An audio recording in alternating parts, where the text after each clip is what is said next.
Welcome to Company Showcase, an advertising feature on HowStreet.com. I'm Jim Goddard. I'm speaking with Larry Reaugh, CEO and President of American Manganese. Larry, welcome back to the show.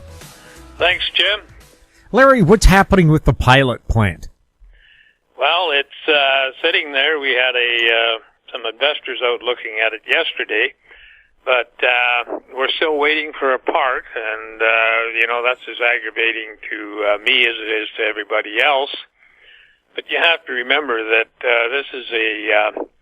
this pilot plant is maximizing the pilot plant for the amount of throughput it can have, and that is going to change the design of what we're doing. It'll change the costs upwards slightly, but it'll bring the OPED back. And that leads me into another area, and not the OPED, I should say, the OPEX. And that is the second, a lot of articles out there on getting rid of cobalt in lithium-ion batteries and to reduce costs without sacrificing performance. Well, if they can do that, more power to them. How does that affect us? Well, the work that we're doing right now will certainly eliminate a lot of that effect because cobalt is one of the more precious metals that we can recycle. But the price of nickel is about $13 a kilogram, and we're still up around $8 or $9 on lithium, and that's enough to carry the day. So when we're working away at on the pilot plant to maximize performance, it's bringing down the operating costs, and it's that's going to certainly stand us good, and I don't see any problems for the company moving forward because we do get up to 100% recoveries and 100% purities, and there's still lots of value in that battery. So it will certainly affect deals that we may be making in the future here. We're talking those all the time, because now the pie is going to be a little smaller, and we have to make sure we protect the shareholders' interest by maximizing our profits and being fair to any oncoming financier or maybe an off-taker or one of those types of deals that will be made, and we're definitely talking along those lines. So I can see that you'll have to sharpen your pencil, and I still see us as being in the lead when it comes to recoveries and circular economy and what we're doing. And it leads into all kinds of things like you should have a lot more ease of permits when you have a circular economy and you're not putting stuff back into the environment. That will help the company along. I'm a little tired today. I was on a conference call at 6 o'clock this morning, and so that, is a bit wearing. It's only 6 hours ago, but it still seems like it's been a long day. Now, we talk about getting rid of the cobalt in a lithium-ion battery. I'm not sure that they will actually be able to do that, but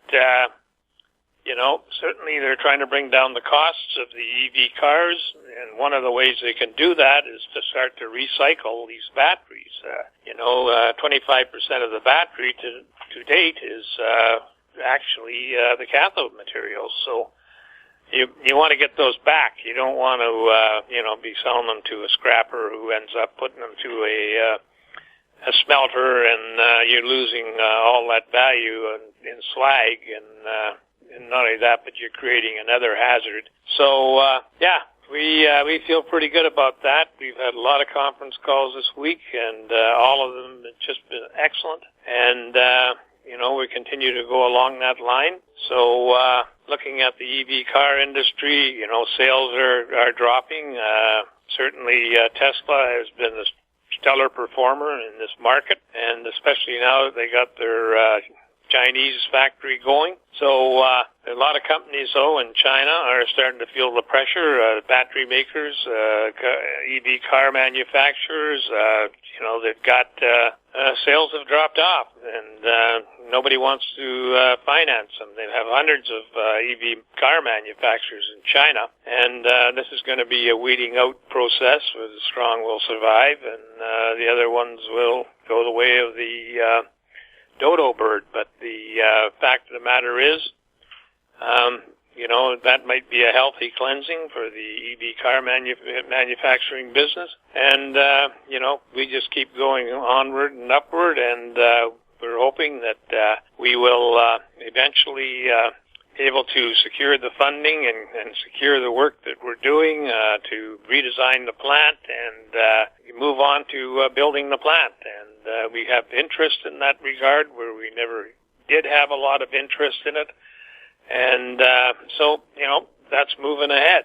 So other than that, there's not a lot that I can say except that we did do, as of this morning, we had 88,600 reviews on our recent manganese OPED, which is a record breaker.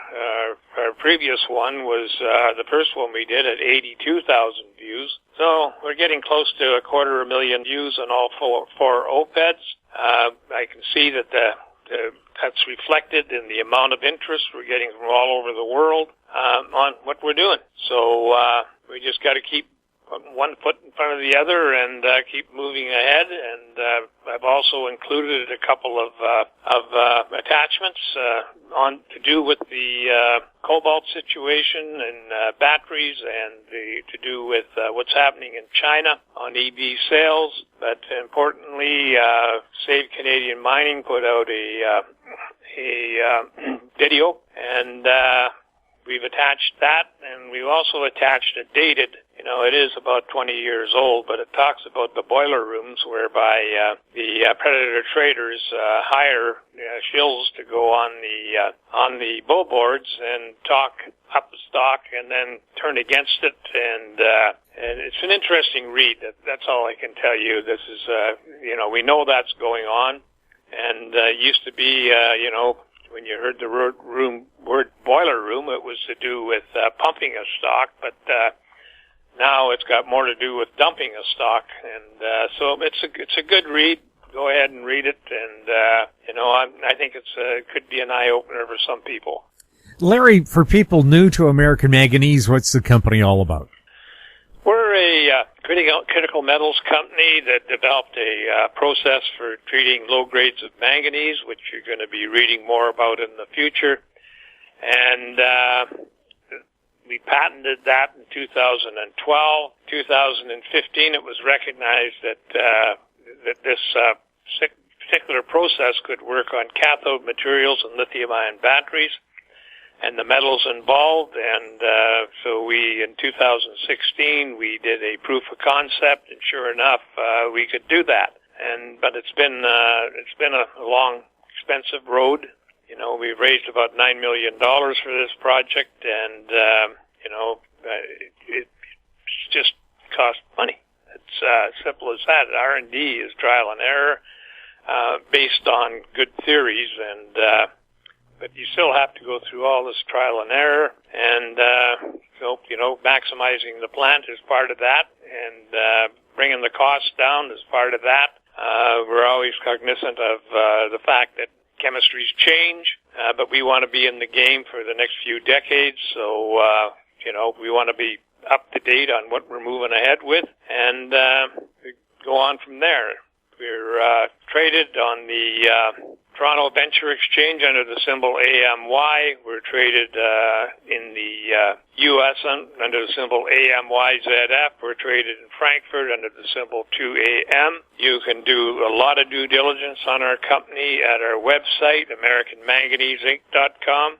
You can request information by email to LREAUGH@AMYMN.com, or you can phone us at 778-574-4444.